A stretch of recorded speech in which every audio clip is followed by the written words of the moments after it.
Mr. President, the Senate voted yesterday to reopen the government. I'm glad that cooler heads and bipartisan goodwill prevailed before too much damage was done. But where do we go from here?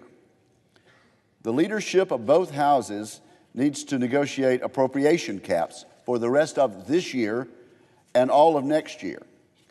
We all need to do our part to make sure this is done immediately. As a matter of fact, half of that job is practically done. Our colleagues in the House have a promise from the Speaker of the House to consider a defense appropriation bill at the spending level set by the most recent National Defense Authorization Act. That amount is $700 billion and represents an increase of $88.6 billion over last year's enacted spending level, a welcome development. And so it would seem to make sense for this body to adopt that figure in the Senate bill, and the job would be halfway done. I hope our leaders will not wait until week after next to get us an agreement on domestic spending. Let's not approach the next few days as if the battle lines are again drawn. Rather than using the coming days to suit up for the next showdown, perhaps we can work to strengthen the Senate so that it does the governing that our founders envisioned, the governing that statesmen who preceded us have protected. Americans do their jobs day in and day out, and they expect the same hard work from their elected representatives in Washington. In this regard, Mr. President, I would like to call attention to an op-ed by radio host Hugh Hewitt that was published online yesterday by the Washington Post. It is titled, "How to End the Senate's Astonishing Dysfunction," a pretty graphic title for an op-ed. Mr. Hewitt warns that the institution of the Senate is careening toward widespread contempt, as happened to its Roman predecessor, even before the emperors turned it into a fancy advisory council. End of quote. One might be inclined to agree given the events of the past few days. Indeed, we have reached an embarrassingly low point where a government shutdown is wrongly used as a bargaining chip for merely political gain. As Mr. Hewitt concludes, quote, "It would be best for both parties to head off change imposed from pressure from the outside with change organically orchestrated from within by those with care for the body and its original design." Again, ending the quote. There are plenty of experts with ideas on how to create a more efficient and more effective Senate. Those ideas should be welcome now. But those of us who took an oath in this chamber and serve with the great legacy of this institution cannot stay on the sidelines. We occupy a unique position to drive reforms and make the Senate better, ensuring its existence and its success for the next generation.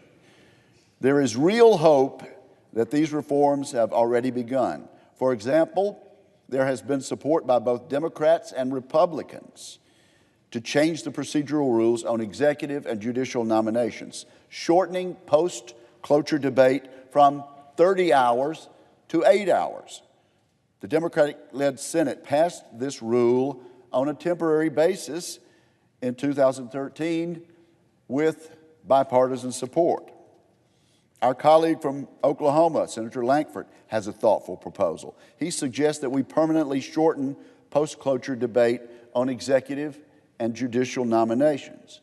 I agree with this proposal. The practice of confirming non-controversial nominees is a courtesy historically given without needless delay to whoever occupies the Oval Office, to whoever the public has installed as president, Democrat and Republican alike.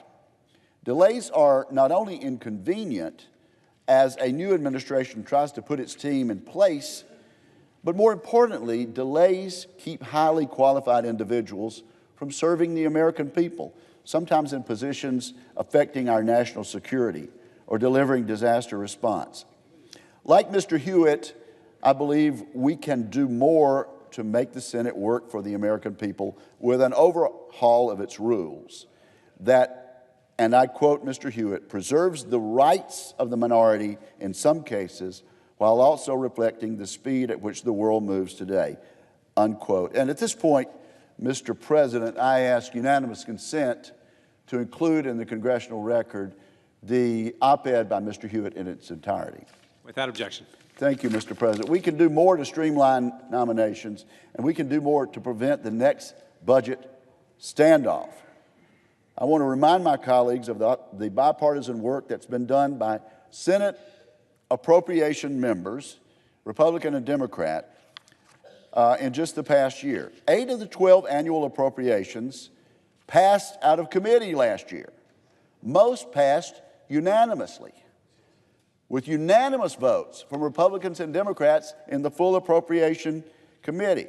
The remaining 4 were released as chairman's marks. Let me recount the work that was done last year. On July 13, 2017, the full appropriations committee, on a bipartisan basis, unanimously approved FY 2018 military construction, Veterans Affairs, and related agencies appropriation bill. The vote was 31-0.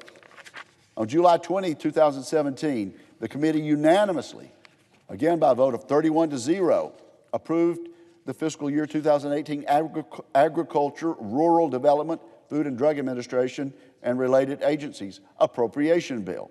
Also on July 20th, the committee approved the FY 2018 Energy and Water Development Appropriation Bill by a vote of 30-1. Still an overwhelming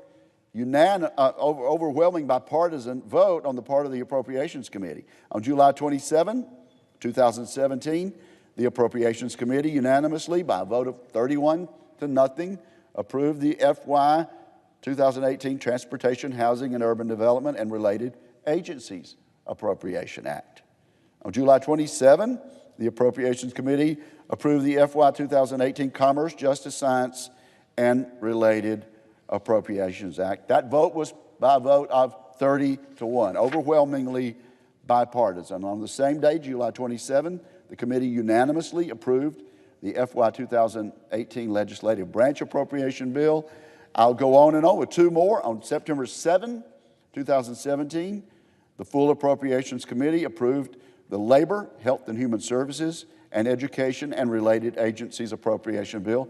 The vote then was a little closer, 29-2, but still overwhelmingly bipartisan by a pretty evenly divided Appropriations Committee. And on September 7, well before the end of the fiscal year, Senate Appropriations Committee unanimously approved the 2018 Department of State Foreign Operations and Related Programs Appropriation Bill. All of these bills, and then 4 chairman's marks, have been available to this Senate for consideration, and not a single one of them has been able to be brought to the floor. Now, what would be the reason for that? I think the members of the majority would say it's because we couldn't get 60 votes for cloture on a motion to proceed. And realizing that we couldn't get the 60 votes, we decided not to burn the time that we needed for other considerations, such as nominations or tax reform or other legislation that had a chance. Members of the majority party would say that. Members of the minority party would probably say, well, we couldn't get to a realistic caps agreement for domestic spending and for defense spending, and so there was no point in doing that, and so we wouldn't agree to the 60 votes. But for whatever reason, citizens should know, members should know, that the Appropriations Committee did its work, and they had bills within the caps available to them that were available for consideration, and yet, for whatever reason, they were not allowed to come to the floor for a vote. Shouldn't we make a commitment to at least bring one bill, or at least a minibus combining 3 bills, to the floor and see if members can work their will during this calendar year of 2018? Mr. President, annual appropriation bills should be passed in committee and then should come to the floor for a vote. This is how the spending process ought to work. We can do that more easily with a budget deal, and we can do it with bipartisan agreement on spending caps, which is the next big item to be negotiated. We need to eliminate sequestration, and we need to agree to defense and domestic spending levels. And as I say, the work is already halfway done for us. A parade of weeks or months-long continuing resolutions is not how we should be funding the government, and you have a resounding agreement to that statement from members on both sides of the aisle. The government shutdown this week was unfortunate, but it does not mean we have to continue the Senate's downward spiral, as Mr. Hewitt describes. We now have an opportunity for reform and for reflection about how we want to shape the future of this institution. I hope my colleagues, with the support of majority and minority members, will seize this opportunity to enact positive change. Thank you, Mr. President, and I yield the floor.